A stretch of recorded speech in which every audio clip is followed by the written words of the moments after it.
Malam itu jalanan komplek elit masih basah habis hujan. Lampu-lampu berjejer rapi, suasananya sepi kayak nggak ada kehidupan. Orang-orang kaya di situ memang terkenal cuek, sibuk sama urusannya masing-masing.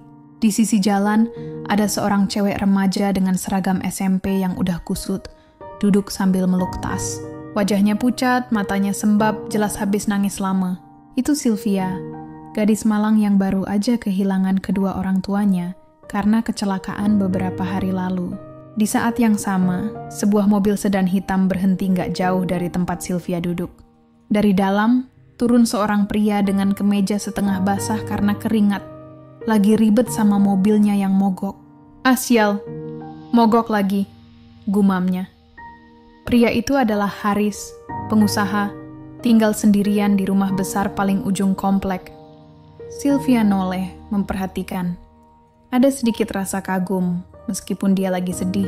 Sosok pria itu gagah, wajahnya tegas, dan meskipun terlihat jengkel, ada aura tenang yang bikin nyaman.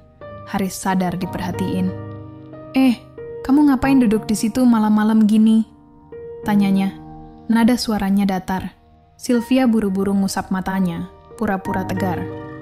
Nggak apa-apa, Om. Cuma duduk aja. Haris mengernyit. Hah, tengah malam bawa tas muka kayak gitu? Jangan bohong, kamu kenapa? Sylvia senyum miris. Ya, kalau Om kepo banget, aku udah nggak punya siapa-siapa. Orang tuaku meninggal.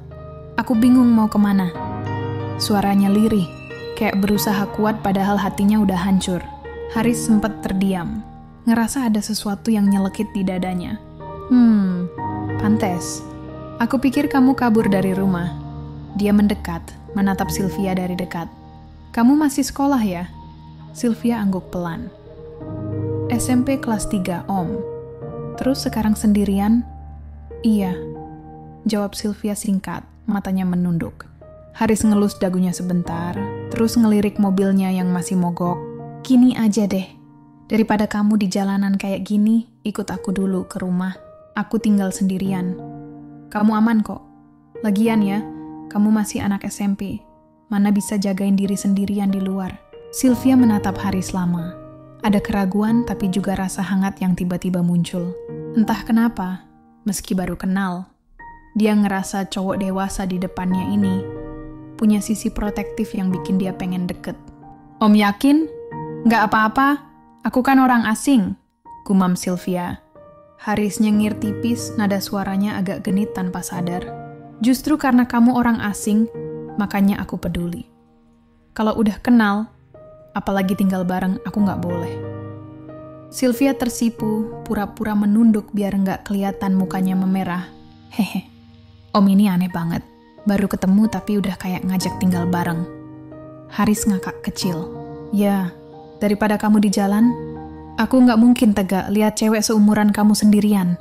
Bahaya, tahu nggak?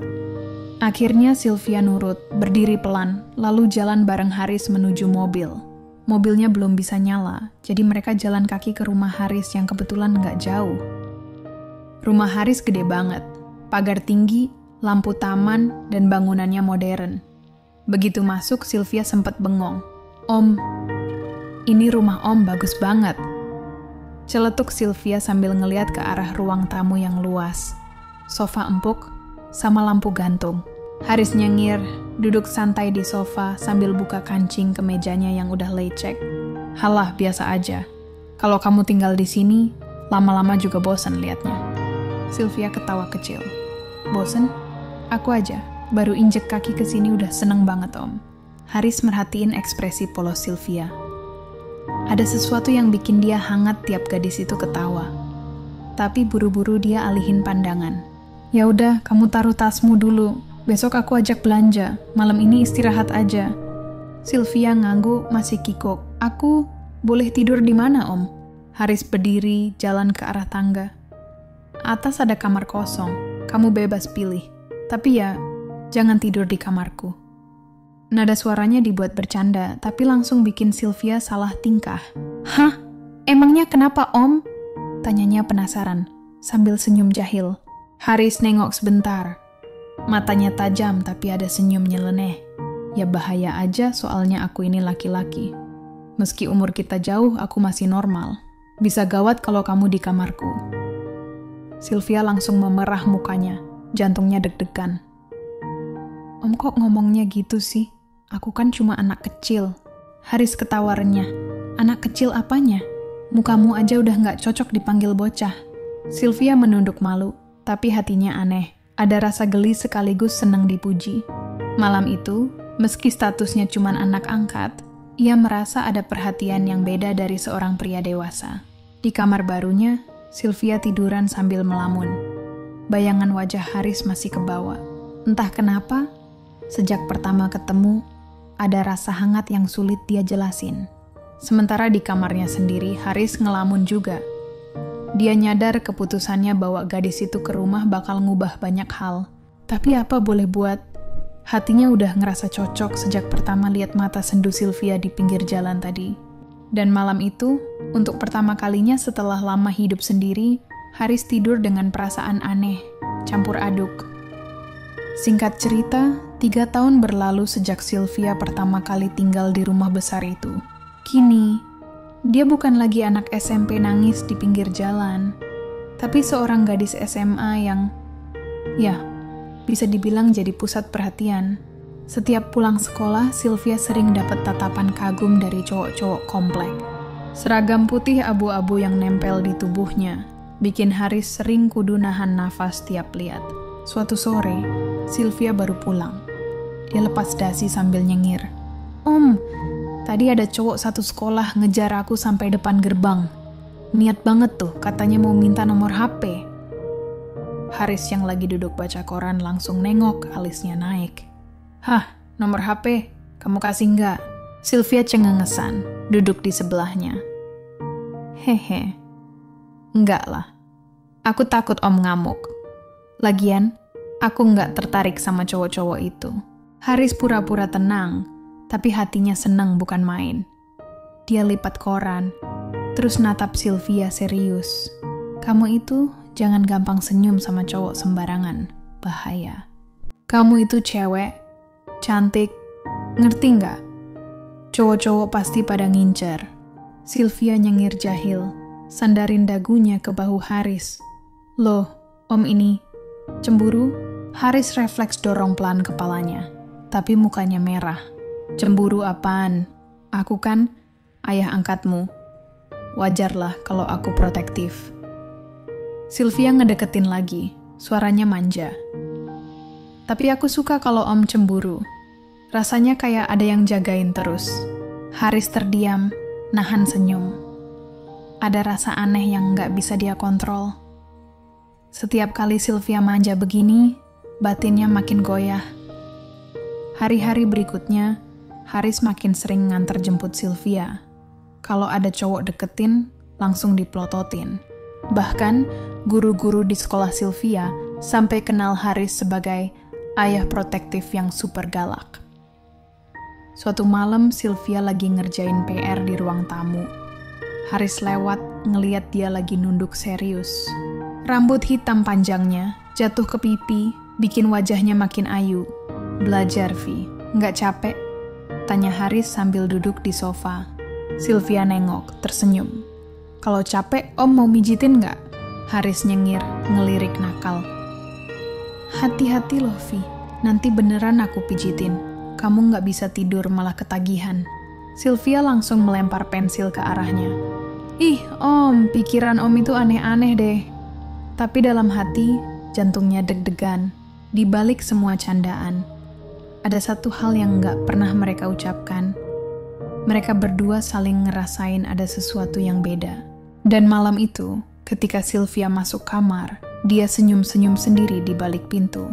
Sementara Haris di kamarnya menghela napas panjang, sadar bahwa gadis kecil yang dulu dia temukan di pinggir jalan, kini sudah berubah jadi wanita, yang bisa membuat para cowok di sekitarnya jadi pingin dekat terus.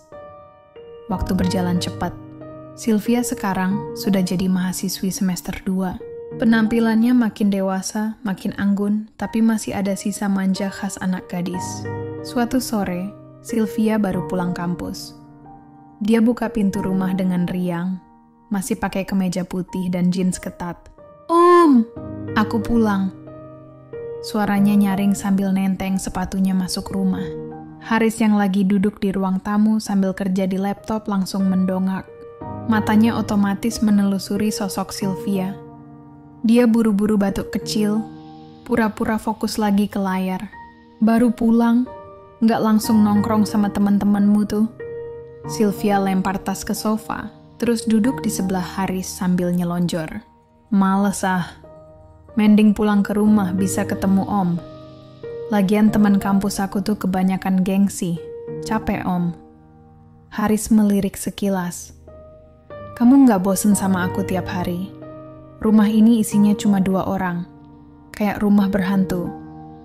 Sylvia nyengir nakal. Enggak lah.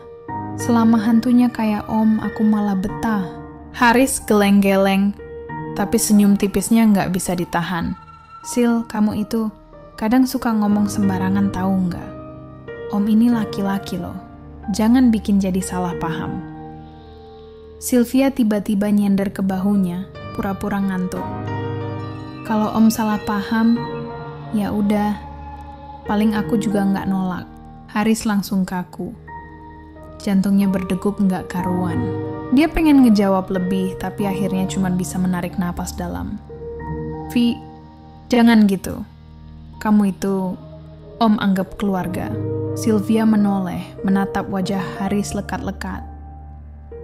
Tapi Om, aku udah gede. Aku bukan anak kecil lagi. Beberapa detik, mata mereka saling bertemu. Ada rasa aneh yang bikin suasana tegang sekaligus manis. Tapi Haris buru-buru berdiri, pura-pura ke dapur. Aku haus. Kamu mau minum? Suaranya terdengar gugup. Sylvia senyum miring. Tahu kalau sebenarnya Haris lagi ngelawan perasaan. Mau, Om. Tapi jangan lama-lama. Aku nggak suka ditinggal sendirian. Di dapur, Haris bersandar ke meja, menutup wajah dengan tangannya. Astaga Haris, jangan macem-macem. Dia itu anak angkatmu, gumamnya. Tapi bayangan senyum manja Sylvia susah banget hilang dari pikirannya. Sementara Sylvia di ruang tamu, ketawa kecil sambil melamun. Hehe. Om Haris ini kalau digoda dikit aja langsung panik. Padahal sebenarnya aku serius. Malam itu, keduanya tidur dengan pikiran yang sama, saling suka, saling ingin, tapi sama-sama takut untuk mengaku. Beberapa hari kemudian, malam itu, Sylvia masih melek di ruang tamu, nunggu Om Haris pulang. Jam sudah hampir tengah malam. Ketika suara mobil berhenti di depan rumah. Sylvia buru-buru keluar. Di bawah lampu jalan, Haris tampak keluar dari mobil dengan langkah gontai. Wajahnya merah, dasinya kusut, jelas habis minum banyak. Om, astaga, mabuk. Sylvia panik menghampiri. Haris tersenyum miring, matanya sayu. Cantik, kamu ya? Suaranya selengekan, seolah sedang bicara dengan orang lain. Sylvia merinding, sadar Haris mabuk berat. Om, ayo masuk, jangan ngomong sembarangan di luar, malu dilihat tetangga. Dengan susah payah, Sylvia menuntun Haris masuk ke kamar. Tubuh pria itu berat, setiap langkahnya hampir jatuh. Sampai akhirnya mereka tiba di kamar, di ranjang besar Haris. Begitu terduduk, Haris menarik tangan Sylvia tiba-tiba. Tatapannya kabur, tapi penuh api. Kamu cantik banget malam ini. Aku mau kamu jangan pergi, ya. Temanin aku di sini. Suara Sylvia gemetar, campur aduk antara takut dan harap. Tapi Haris sudah terlanjur kehilangan kendali. Ia menarik tubuh Sylvia, mendorongnya dengan cepat. Awalnya terasa seperti paksaan, tapi hati Sylvia justru bergetar. Bukan karena takut, melainkan karena sejak lama dia memang seperti menginginkan momen ini. Sebenarnya ini salah, tapi aku nggak peduli. Bisik Sylvia pelan, sebelum akhirnya ia menyerahkan diri sepenuhnya. Malam itu, tanpa Haris sadari, sesuatu yang selama ini yang hanya jadi bayangan terlarang berubah jadi nyata. Beberapa waktu kemudian, Haris tertidur lelap, masih dengan napas berat karena alkohol. Sylvia bangkit pelan, tubuhnya gemetar. Ia memandang Haris sebentar, matanya berkaca-kaca. "Om, kalau aja kamu sadar, apa masih bakal mau sama aku?" bisiknya lirih. Dengan langkah ringan tapi hati berat, Sylvia keluar kamar dan kembali ke kamarnya sendiri. Di balik pintu yang ia kunci rapat, air matanya jatuh tanpa terasa. Bukan penyesalan, tapi dilema antara bahagia karena impiannya terwujud atau takut karena semua ini terjadi bukan dalam keadaan sadar. Beberapa hari setelah kejadian itu, suasana di rumah jadi agak beda. Sylvia sering menghindari tatapan mata Om Haris. Biasanya ia suka santai bercanda, tapi sekarang malah jadi canggung. Jawab seperlunya, lalu cepat-cepat masuk kamar. Om Haris pun mulai bingung sendiri. Malam-malam sering ia duduk di teras, merokok sendirian. Pikirannya muter-muter. Apa Sylvia marah sama aku? Atau dia bosen? Atau jangan-jangan dia udah punya cowok? Pikirnya. Besok paginya, Om Haris lihat Sylvia berangkat kerja. Ia tersenyum kecil, tapi Sylvia cuma membalas seadanya. Om Haris langsung merasa jengkel. Hatinya kayak ditusuk. Malamnya, saat Sylvia pulang, Om Haris mencoba memberanikan diri. "Sil, kamu akhir-akhir ini kenapa sih? Kok kayaknya ngejauh dari Om?" tanyanya pelan, nadanya cemas. Sylvia diam sebentar, lalu menunduk. "Enggak, Om. Aku cuma lagi banyak pikiran aja." Jawabnya singkat, jelas-jelas menghindar. Om Haris makin panik dalam hati. Ia merasa ada yang berubah, tapi nggak bisa nebak apa. Setiap kali Sylvia tersenyum tipis, Om Haris selalu dihantui bayangan. Jangan-jangan ada cowok yang lagi deketin dia, terus aku ditinggalin? Beberapa malam berikutnya Om Haris sampai susah tidur. Dia hanya bisa termenung sambil memandangi pintu kamar Sylvia yang tertutup rapat. Hari itu Haris pulang agak malam. Proyek besar di kantornya akhirnya selesai juga. Beban berat yang menempel di kepalanya selama berbulan-bulan, kini rasanya hilang. Ia sengaja buru-buru pulang dengan niat ngajak Sylvia makan di luar. Begitu masuk rumah, Haris malah tertegun. Lampu ruang makan remang, ada meja makan yang sudah rapi. Nasi, lauk, kue kecil di tengah meja, plus 2 gelas wine murah meriah yang sudah dituangkan. "Sylvia, loh, ini?" Haris bingung, setengah nggak percaya. Tak lama, Sylvia muncul dari dapur dengan senyum canggung. Rambutnya diikat sederhana. Daster motif bunga yang terlihat biasa saja. Tapi di malam itu, entah kenapa jadi tampak lain di mata Haris. "Selamat ulang tahun, Om," katanya pelan agak menunduk. Haris kaget. Ia bahkan lupa kalau hari itu ulang tahunnya. "Astaga, kamu inget, Vi?" Suaranya serak. Sylvia tersenyum kikuk. "Iyalah, kan Om selalu inget ulang tahun aku." "Masa? Aku lupa sama ulang tahun, Om."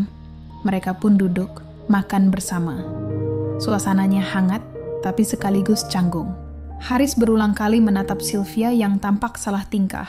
Gadis itu kadang sengaja menghindari tatapannya, kadang tersipu waktu Haris melempar candaan. Setelah makan, mereka minum wine yang entah dibeli dari mana Sylvia. Nggak kuat banyak-banyak, tapi cukup bikin wajah keduanya hangat. "Vi," Haris tiba-tiba bicara dengan suara berat. "Om seneng banget. Ya ampun, kamu bikin Om ngerasa nggak sendirian." "Makasih banget." Sylvia menunduk, bibirnya bergetar. "Aku juga senang Om ada di sini. Kalau nggak ada Om, aku nggak tahu harus gimana." Tatapan mereka bertemu. Hening beberapa detik, tapi terasa lama. Degup jantung Haris makin keras, sama seperti malam itu. Perlahan, Haris menggenggam tangan Sylvia yang gemetar. "Om!" Suara Sylvia nyaris berbisik, separuh menahan, separuh pasrah. Tanpa banyak kata lagi. Jarak di antara mereka menipis. Ciuman itu datang begitu saja, disusul pelukan erat yang lama terpendam. Malam ulang tahun itu, suasana yang awalnya penuh kejutan, berubah jadi penuh gejolak perasaan. Mereka kembali hanyut dalam situasi yang tak bisa ditolak, walau keduanya tahu batas yang semakin kabur. Pagi itu cahaya matahari sudah menembus tirai ruang tamu. Haris perlahan membuka mata. Kepalanya masih terasa berat, sisa dari minuman semalam. Ia baru sadar kalau dirinya ketiduran di sofa besar depan TV, yang bikin jantungnya langsung berdegup kencang. Di sebelahnya ada Sylvia. Sylvia juga masih tertidur pulas. Rambutnya agak berantakan menutupi sebagian wajah. Napasnya teratur. Selimut tipis menutupi mereka berdua. Entah siapa yang semalam narik. Haris langsung kaku, mencoba mengingat-ingat apa yang sebenarnya terjadi semalam. Samar-samar ia teringat mereka makan, minum, lalu bercanda, dan selebihnya kabur. Pelan-pelan ia duduk, mencoba menenangkan diri.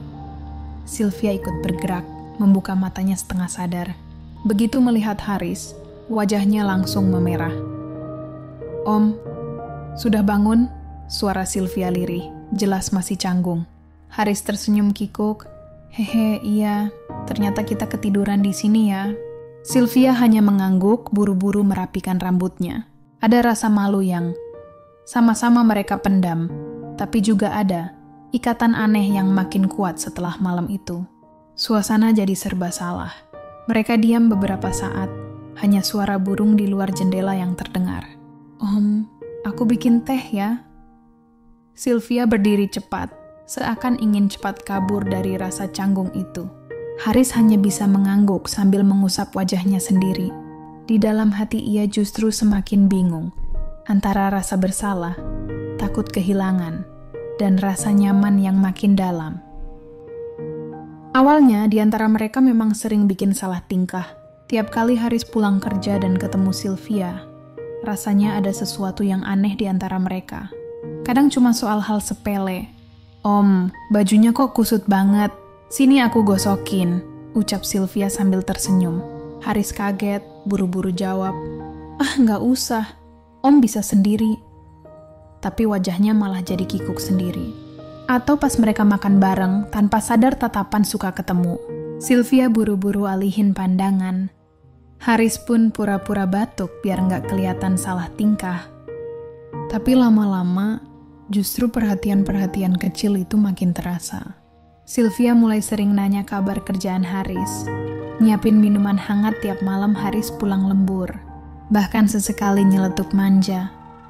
"Om jangan terlalu capek ya, nanti sakit loh. Aku yang repot."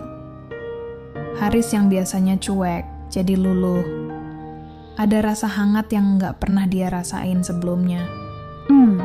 Sampai suatu malam, Haris nggak bisa nahan senyum pas lihat Sylvia nungguin dia di ruang tamu sambil ketiduran. Selimut tipis di tangan. Jelas tadi cewek itu berniat nyelimutin dia. Dalam hati Haris bergumam, Sylvia ini rasanya kok malah kayak istri sendiri ya. Beberapa hari setelah itu, suasana rumah masih agak canggung. Om Haris dan Sylvia sering salah tingkah, apalagi kalau kebetulan tatapan mereka beradu. Biasanya, Sylvia santai aja kalau ngobrol sama Om Haris. Tapi sekarang jadi sering salah ucap, pipinya merah sendiri. Om Haris pun begitu. Kadang pura-pura sibuk baca koran atau main HP biar nggak terlalu kelihatan kikuk. Tapi dalam hati, ia tahu, hubungan mereka sudah berubah. Perhatian kecil mulai terasa. Kalau Sylvia lagi pulang agak malam, Om Haris selalu nungguin di ruang tamu. Pura-pura nonton TV padahal sebenarnya khawatir. Kalau Om Haris lagi kecapekan, Sylvia diam-diam bikinin teh hangat. Taruh di meja sambil senyum tipis. "Sil, makasih banyak ya," kata Om Haris pelan suatu malam. Sylvia nyengir canggung. "Nggak usah kaku gitu, Om. Aku cuma pengen Om jangan terlalu capek." Lama-lama, perhatian mereka jadi makin jelas. Kalau duduk bareng di sofa, tanpa sadar jarak makin dekat, kadang obrolan ngalir panjang, dari hal ringan sampai hal pribadi. Dan di momen-momen itu, baik Om Haris maupun Sylvia sama-sama sadar, mereka udah berbeda. Nggak bisa sepenuhnya menganggap satu sama lain sebagai ayah angkat dan anak angkat lagi. Hubungan mereka sudah melampaui batas, tapi anehnya, keduanya justru merasa hangat dengan perhatian yang ada. Malam itu rumah terasa sepi. Om Haris serta Sylvia ada di rumah. Mereka berdua duduk di ruang tamu, awalnya hanya nonton TV bareng, tapi suasana jadi canggung. Tatapan sering ketemu, senyum-senyum sendiri, lalu akhirnya Om Haris berani memegang tangan Sylvia. "Sil, apa kamu nggak nyesel atas semua yang udah kita lakuin?" tanya Om Haris pelan. Sylvia menggeleng, matanya berkaca-kaca. "Awalnya aku bingung, Om, tapi setelah semua kejadian itu aku sadar. Aku butuh Om. Aku nyaman sama Om." Om Haris menarik napas dalam-dalam, lalu meraih wajah Sylvia. "Om juga, Sil. Om nggak pernah ngerasain perasaan kayak gini lagi sejak lama. Tapi Om takut kamu tersakiti." Sylvia tersenyum manja, mendekat sambil berbisik. "Aku nggak merasa tersakiti kok, Om. Aku malah bahagia." Malam itu, mereka kembali hanyut dalam kehangatan yang sama seperti sebelumnya, tapi kali ini lebih dalam, penuh perasaan. Tak ada lagi rasa bersalah, karena keduanya sudah sama-sama tahu dan mengakui perasaan mereka. Setelah selesai, Sylvia berbaring di sebelah Om Haris sambil memainkan jemarinya. "Om," panggilnya lirih. Kalau aku udah lulus kuliah nanti, Om nikahin aku ya?" katanya, sambil menatap serius. Om Haris menatap balik, hatinya bergetar. Perlahan ia mengangguk. "Iya, Sil. Om janji. Setelah kamu lulus, kita akan mulai hidup baru. Bukan lagi sebagai ayah dan anak, tapi sebagai suami istri." Sylvia tersenyum lebar, lalu memeluknya erat. Malam itu, mereka berdua akhirnya menemukan arah baru dalam hubungan yang dulu tabu, tapi kini berubah jadi janji masa depan.